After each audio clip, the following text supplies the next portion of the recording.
Telugu digital media network లో political కేటగిరీలో number 1 కేవలం 72 గంటల్లో 1,50,00,000 వ్యూస్ పైగా పాపులర్ టీవీ నెట్వర్క్. నమస్తే, welcome to Telugu popular TV. ప్రస్తుతం మనతో పాటు ఉన్నారు సీనియర్ జర్నలిస్ట్ కల్లూరి శ్రీనివాస్ రెడ్డి గారు.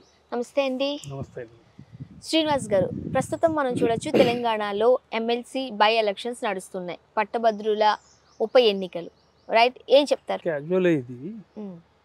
కాకపోతే ఎంపీ ఎలక్షన్లో 3 పార్టీలు సీరియస్గా ఫైట్ చేసినట్టుగానే ఈ గ్రాడ్యుయేట్ ఎన్నికల్లో కూడా 3 పార్టీలు కాంటెస్ట్లో బాగానే ఉన్నట్టు అనిపిస్తున్నది. రైట్.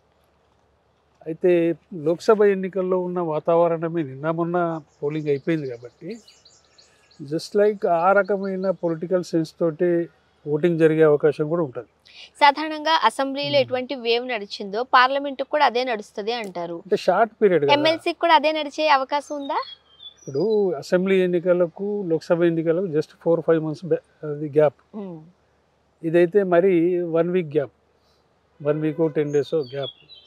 కాబట్టి పెద్దగా పొలిటికల్ అంటే సెన్స్ అనేది ఓటర్లో మారే అవకాశం లేదు. అసెంబ్లీ ఎన్నికల్లో కాంగ్రెస్ గెలిచినట్టుగానే లోక్సభ ఎన్నికల్లో బీజేపీతో కాస్త సీరియస్ కాంటెస్ట్ జరిగినట్టుగా మనకు వార్తలు వినబడుతున్నాయి. ఓకే. ప్రజలు కూడా కాస్త 2 నేషనల్ పార్టీలనే ఈక్వలెంట్గా చూసినట్టుగా లోక్సభలో కనపడ్డది మనకు. అంటే అసెంబ్లీ ఎన్నికల్లో బీజేపీ సీరియస్ ఫైట్ ఇవ్వకపోయినా లోక్సభ ఎన్నికలకు వచ్చేసరికి ఇచ్చింది.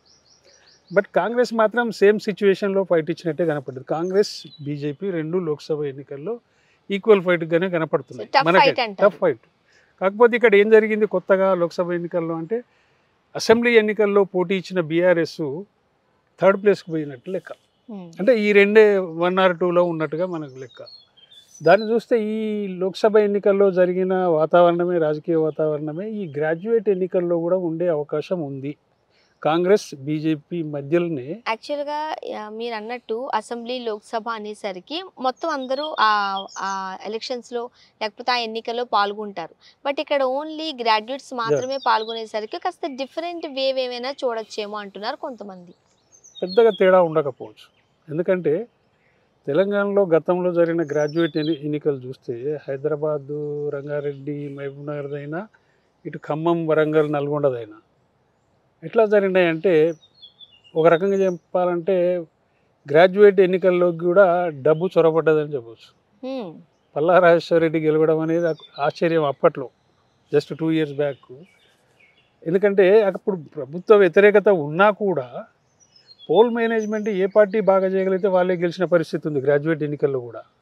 అంటే డబ్బులకు గ్రాడ్యుయేట్స్ కూడా ఓట్లేస్తున్నారా అన్నంత అనుమానం వచ్చింది, ఇటు హైదరాబాద్ సీట్లో కావచ్చు, అటు వరంగల్ సీట్లో కావచ్చు. కాబట్టి ఇప్పుడు అంత డబ్బు ప్రభావం లేకపోవచ్చు అని నేను అనుకుంటున్నా. ఉంటే ఉండొచ్చు, ఎవరైనా కానీ డబ్బు పెడితే. కానీ గతంలో జరిగినవి మాత్రం విపరీతమైన డబ్బు ఖర్చు పెట్టి గెలిచిన సీట్లే అని చెప్పొచ్చు. ఏది బీఆర్ఎస్ హయాంలో ఇటు హైదరాబాద్, రంగారెడ్డి, వరంగల్, ఇది మహబూబ్ నగర్, ఇక్కడ బీఆర్ఎస్ గెలవడం, అక్కడ కూడా బీఆర్ఎస్ఏ గెలవడం, అంటే డబ్బు ప్రభావం బాగా కనపడ్డది గత గ్రాడ్యుయేట్ ఎన్నికల్లో.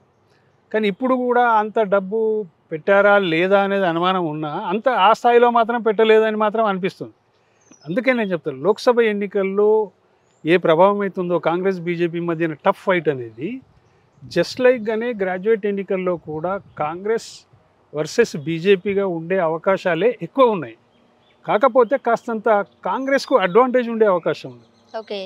ఎందుకంటే క్యాండిడేట్ పరంగా కాకుండా పార్టీ పరంగానైనా సరే, క్యాండిడేట్ అయినా తీన్మార్ మల్లన్న అనే వ్యక్తి గత ఎన్నికల్లో కూడా గ్రాడ్యుయేట్ ఎన్నికల్లో పోటీ చేసిండు, నేరో మార్జిన్ తోటి ఓడిపోయాడు. సానుభూతి ఉండొచ్చు, సరే అతని మీద పర్సనల్గా కొందరు వీడియోలు పెట్టి బాగా క్యాంపెయిన్ చేశారు, నెగటివ్ క్యాంపెయిన్, సరే అది కూడా బ్యాడ్ ఎఫెక్ట్ ఉంటే ఉండొచ్చు.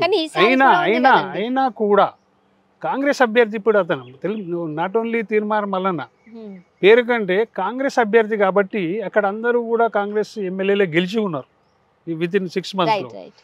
వాళ్ళు కూడా హార్డ్ వర్క్ చేసి పార్టీ తరఫున అతని నిలబడ్డాడు కాబట్టి అతనికి ఉన్న బ్లేమ్ కంటే పార్టీ ఇమేజ్, కాంగ్రెస్ ఇమేజ్ ఎక్కువ పనిచేసినప్పుడు ఖచ్చితంగా తీన్మార్ మల్లన్న గెలిచే అవకాశాలను కూడా మనం కొట్టేయలేం. బట్ ది సేమ్ టైం బీజేపీని కూడా కొట్టేయలేం.